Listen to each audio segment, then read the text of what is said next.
सोचिए, हर सुबह नींद खुलते ही आपके दिमाग में सबसे पहला सवाल यही घूमे, मैं अपनी जिंदगी में आखिर कर क्या रहा हूँ। यही हाल था आरव का।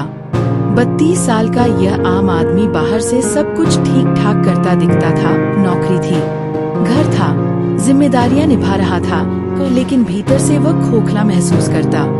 संतुष्टि जैसे कहीं गायब हो चुकी थी। एक दिन जब वह अपनी पुरानी किताबें समेट रहा था, तभी उसे एक धूल से ढका कार्डबोर्ड बॉक्स मिला। उसमें रखी एक किताब ने उसकी नजरें रोक दी। Clarity, how to get it, how to keep it and how to use it to balance your life by Steven सिजरी। उसे याद ही नहीं था कि उसने ये कब खरीदी थी। उसने यूं ही पन्ने पलटे और पहले पेज पर मोटे अक्षरों में लिखा देखा, द इम्पोर्टेंस ऑफ क्लैरिटी। नीचे लिखा था, developing clarity in your life is crucial for making informed decisions and achieving success. ये लाइनें जैसे सीधा उसके दिल में उतर गईं। आरव ने महसूस किया, और शायद यही वह चीज है जिसकी कमी ने उसकी पूरी जिंदगी को धुंधला बना रखा है। वह सोफे पर बैठा, चाय का कप हाथ में लिया और पहला चैप्टर पढ़ना शुरू किया। किताब बता रही थी, क्लैरिटी का मतलब सिर्फ चीजें देखना या समझना नहीं है, बल्कि यह जानना है कि आपकी असली प्राथमिकता क्या है, कौन सी चीजें सच में मायने रखती हैं और कौन सी सिर्फ डिस्ट्रैक्शन है। एक लाइन ने उसे अंदर तक हिला दिया, a clear vision allows you to navigate challenges more effectively. Aarav ने खुद से पूछा, मेरी विजन क्या है, मैं सच में क्या चाहता हूँ? लेकिन उसके पास कोई जवाब नहीं था। आरव को पहली बार एहसास हुआ कि उसकी उलझनों का असली कारण यही है, उसे खुद नहीं पता कि वह जिंदगी से चाहता क्या है। किताब आगे कहती है, क्लैरिटी न सिर्फ सही फैसले लेने में मदद करती है, बल्कि आपकी एनर्जी और टाइम को सही जगह निवेश करवाती है। उसे लगा जैसे ये किताब उसी के लिए लिखी गई है। किताब ने उसे एक exercise the, write down the 5 most important things in your life. Aarav ने कलम उठाई और लिखा, परिवार, स्वास्थ्य, करियर, आर्थिक स्वतंत्रता, शांति का मन।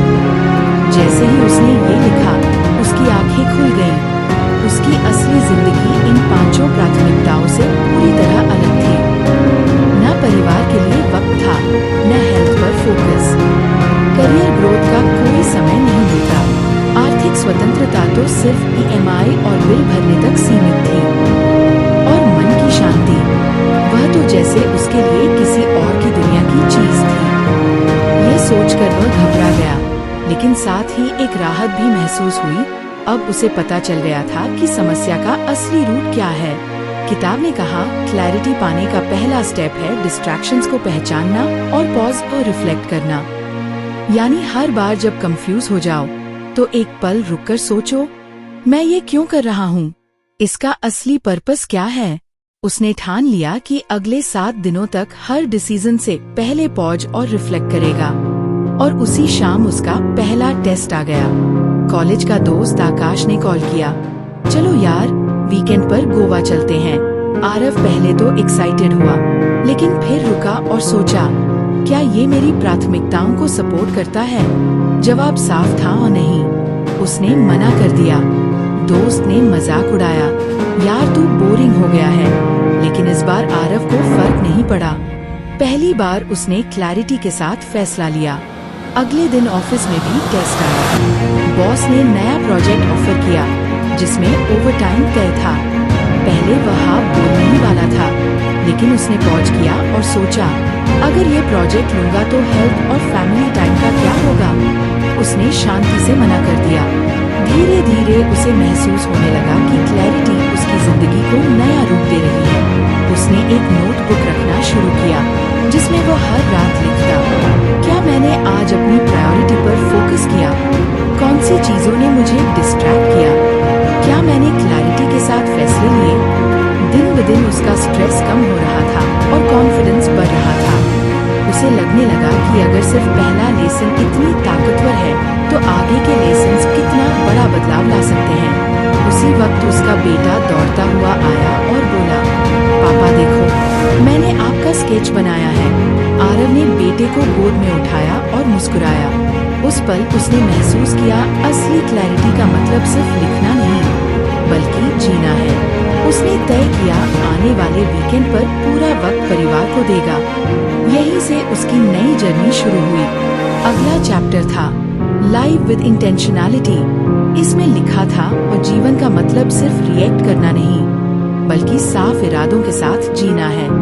नए लेसन ने उसे सोचने पर मजबूर कर दिया, क्या मैं भी अपनी जिंदगी को रिएक्ट करने के बजाय इंटेंशनली जी सकता हूँ? किताब ने पहला स्टेप बताया, डिफाइन योर इंटेंशंस क्लियरली, यानी हर दिन की शुरुआत यह सोचकर करो कि आज का फोकस क्या होना चाहिए।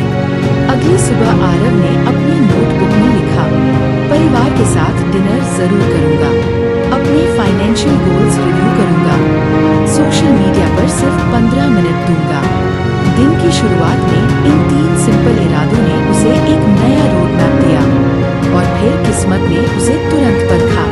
पत्नी नंदिनी ने कहा, आज डिनर पर जल्दी आना, लेकिन ऑफिस में बॉस ने अर्जेंट मीटिंग रख दी। पहले जैसा होता तो आरव रिएक्ट करता और फैमिली टाइम मिस कर देता, लेकिन इस बार उसने पॉज किया, अपने सुबह के इरादों को याद किया और बॉस से कहा, क्या मीटिंग कल सुबह हो सकती है? बॉस मान गया। शाम को जब वह परिवार के साथ बैठा तो नंदिनी की आंखों में कृतज्ञता और बेटे की मासूम खुशी देखकर उसका दिल भर आया। उसे लगा यही असली जीत है। धीरे धीरे उसने किताब के अगले स्टेप्स अपनाए, be proactive not reactive. Office में सहकर्मी समीर की छुट्टी के कारण सारा वर्कलोड उस पर आ गया। पहले जैसा होता तो वह शिकायत करता, लेकिन इस बार उसने इसे मौके की तरह देखा और काम संभाला। नतीजा, मैनेजर इम्प्रेस हुआ और उसकी तारीफ की। उसने break long term goals into daily actions को भी अपनाया। बेकार सब्सक्रिप्शन और अननेसेसरी खर्चों को काटा। हर खर्चे से पहले खुद से सवाल किया, क्या ये मेरे फाइनेंशियल फ्रीडम को सपोर्ट करता है? और यही आदत उसे धीरे धीरे मजबूत सेविंग्स की तरफ ले गई। फिर उसने सीखा लर्न टू से नो। जब भी कोई पार्टी या अनप्रोडक्टिव एक्टिविटी सामने आती, वह सोचता, क्या ये मेरी प्रायोरिटी से मेल खाती है? अगर जवाब नहीं होता तो वह बिना गिल्ट मना कर देता। लेकिन किताब ने यह भी सिखाया कि इंटेंशनलिटी का मतलब रिजिड होना नहीं है, कभी कभी फ्लेक्सिबल होना भी जरूरी है, अगर वह आपके बिग पिक्चर को सपोर्ट करता है। अगले लेसन ने उसे और गहराई दी, बैलेंस। उसने महसूस किया कि उसकी लाइफ पूरी तरह अनबैलेंस थी। काम सब पर हावी था, फैमिली टाइम गायब, हेल्थ नेग्लेक्टेड और पर्सनल ग्रोथ लगभग खत्म। उसने 4 पिलर्स लिखे, वर्क, रिलेशनशिप्स, हेल्थ और पर्सनल ग्रोथ, और हर एक के लिए बाउंड्री सेट की, शाम 7 बजे के बाद ऑफिस वर्क नहीं। वीकेंड फैमिली के लिए रोजाना 30 मिनट एक्सरसाइज और हर हफ्ते नई स्किल। शुरुआत कठिन थी, लेकिन धीरे धीरे स्ट्रेस घटा और संतुलन लौटने लगा। फिर किताब ने कहा, get rid of the junk. उसने अपनी अलमारी साफ की, बेकार कपड़े दान किए, टू डू लिस्ट से फालतू टास्क हटाए और सोशल मीडिया का टाइम लिमिट किया। सबसे बड़ा जंग था इमोशनल क्लटर, पुराने गिले शिकवे और गिल्ट। उसने हिम्मत की, दोस्त रजत को कॉल किया, कॉलीग से माफी मांगी और खुद को भी माफ किया। उसके दिल से बोझ हट गया। इसके बाद आया द पावर ऑफ एक्सपोजर। किताब कह रही थी, ग्रोथ तभी आती है जब आप अपने कंफर्ट जोन से बाहर निकलकर नए आइडियाज, लोगों और अनुभवों को अपनाते हैं। आरव ने 5 नई चीजें चुनी, गिटार सीखना, सोलो ट्रिप करना, अनजान लोगों से बातचीत करना, नई संस्कृति को एक्सप्लोर करना और वॉलंटियर वर्क करना। उसने गिटार सीखा और गलती करने में मजा पाया, सोलो ट्रिप पर गया और अकेलेपन में खुद को खोजा, निहारिका से बातचीत की और उसका नजरिया बदला, श्रीनिवास के साथ साउथ इंडियन कल्चर का अनुभव किया और एनजीओ में बच्चों को पढ़ाते हुए जीवन का असली अर्थ समझा। एक बच्चे ने पूछा, भैया आपने कभी बड़ा सपना देखा है? ये सवाल उसके दिल तक उतर गया। उसे महसूस हुआ सपने किसी की हैसियत पर नहीं बल्कि दिल की गहराई पर निर्भर होते हैं। इन सारे अनुभवों ने उसकी सोच और क्लैरिटी को नया आयाम दिया। किताब का आखिरी मैसेज था, never stop exposing yourself to the unknown. Every new experience adds a layer to your understanding of the world. Aarav ने खुद से वादा किया, हर महीने कुछ नया करूंगा, कुछ नया सीखूंगा।